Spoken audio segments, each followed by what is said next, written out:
Kita mo yun? Dati stress na stress ako pagka hindi ako nakakapagpa-roots. Pero ngayon, no problem na dahil meron tayong instant hair color or hair dye.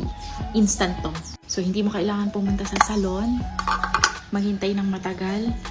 Instant mawawala yung iyong white hair. Kung katulad kita ng problema, makinig ka or manood ka dito. Ready ka na ba? Kita mo yun?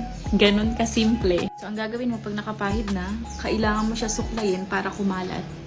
Huwag masyadong marami ang lagay para hindi po siya mabigat sa hair at matuyo siya agad. Compare mo. Di ba before, kasing kulay nito, ito ngayon, puludihin mo na lang, kumbaga, applyan mo lahat para as in mawala. Pero ako kasi okay na ako sa ganyan. Konti lang din ang apply, hindi super kapal para hindi masyadong basa at madali matuyo. Oh. Manood ka. 1, 2,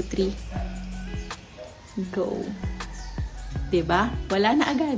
Suklayin para kumalat. Pwede mo i-blow dry. Pwede mo rin siyang planchahin para matuyo agad. So, ang ginagawa ko pagkatapos, inaalis ko yung excess ng tissue.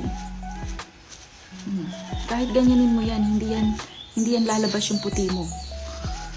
Long lasting po itong mga mari ko. Ako, inaalis ko lang talaga yung excess. Ganyan. Diba? Kahit kaskasin ko yan, hindi yan lalabas ulit yung white hair mo. So, maghapon na yan andyan unless papaliguan mo siya. Diba? Maaalis lang yan pag naligo ka. Yung shinyampo mo talaga.